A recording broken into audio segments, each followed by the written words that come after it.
Hello guys, welcome to my at cook channel. আজকে আমরা নিয়ে চলে এসেছি খুবই স্পেশাল একটা চাটনি রেসিপি, আনারসের চাটনি। এই আনারসের চাটনি অনেকে খেতে খুবই পছন্দ করেন। আশা করি আমার এই স্টাইলে আপনারা বাড়িতে এভাবে করে আনারসের চাটনি বানিয়ে নেবেন। চাটনিটা খুবই সুন্দর হয়েছে এবং খুবই দেখতেও লোভনীয় দেখাচ্ছে। দেখে নেওয়া যাক আজকের এই আনারসের চাটনি রেসিপি। সর্বপ্রথম এখানে আমি নিয়েছি এভাবে কুচিয়ে নিয়ে আনারসটাকে আমি ভালোভাবে ধুয়ে নিয়ে খোসা ছাড়িয়ে নিয়ে আনারসের যে চোখগুলো হয় সেই চোখগুলোকে ফেলে দিয়ে এভাবে করে কেটে নিয়েছি। আপনারা চাইলে এর থেকে ছোট ছোট করেও একটু কুচিয়ে নিতে পারেন।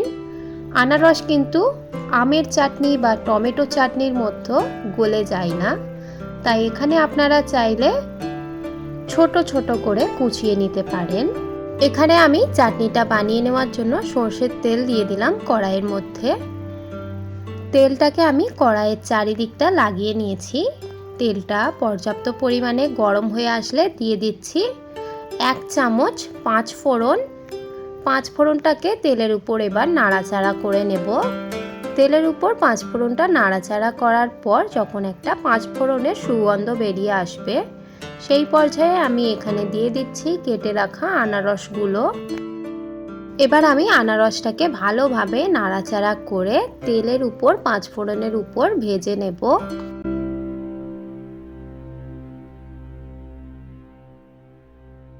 তিন থেকে 4 মিনিট আনারসটা যখন অল্প একটু ভাজা ভাজা হয়ে আসবে, সেই পর্যায়ে দিয়ে দিচ্ছি এখানে আমি চিনি। এখানে আপনারা মিষ্টিটা বেশি কম করে নিতে পারেন। এখানে আমি প্রায় হাফ বাটি চিনি দিলাম। আনারসের পরিমাণটা অনেকটাই কম, তাই এখানে চিনিটা আমি অল্প একটু কম দিয়েছি। চিনি দেওয়ার পর এবার ভালোভাবে নাড়াচাড়া করে আনারসের মধ্যে চিনিটাকে অবজার্ভ করে নেব।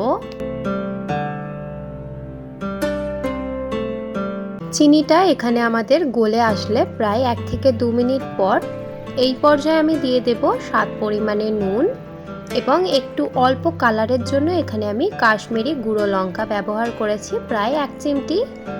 এই দুটি উপকরণ দেওয়া হয়ে গেলে ভালোভাবে নাড়াচাড়া করে আনারসটাকে মিশিয়ে নেব।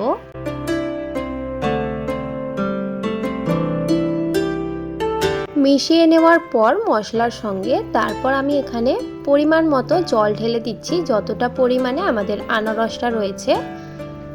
আপনারা যদি চান চাটনিটাকে গাঢ় করতে তাহলে কম জল দেবেন। এখানে আমি নর্মাল গাঢ় করতে চাই, তার জন্য এখানে আমি একটু অল্প বেশি জল দিয়েছি। জলটা দিয়ে এবার ভালোভাবে আনারসটাকে নাড়াচাড়া করে অ্যাডজাস্ট করে নেব।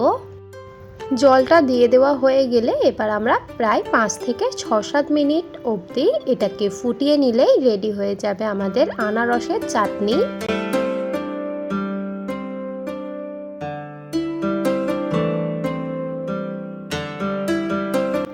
5 থেকে 6 মিনিট ফুটিয়ে নেওয়া হয়ে গেলে এখানে যখন চাটনিটা গাঢ় হয়ে আসবে, সেই পর্যায়ে আমি অল্প করে কাজু কিশমিশ দিয়ে দিলাম।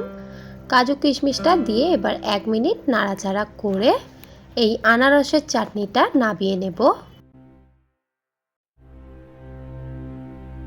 দেখুন এই পর্যায়ে রেডি হয়ে গেল আমাদের আনারসের চাটনি। খুবই সুস্বাদু খেতে এবং অবশ্যই বাড়িতে একবার হলেও বানিয়ে খাবেন। এই রেসিপিটা যদি আপনাদের ভালো লেগে থাকে তাহলে অবশ্যই লাইক, শেয়ার এন্ড সাবস্ক্রাইব করে দেবেন। যদি আমার চ্যানেলে আপনারা নতুন হয়ে থাকেন অবশ্যই চ্যানেলটিকে সাবস্ক্রাইব করে আমার পাশে থাকবেন। দেখা হবে নেক্সট ভিডিওতে। আজকের এই ভিডিওটা দেখার জন্য অনেক অনেক ধন্যবাদ।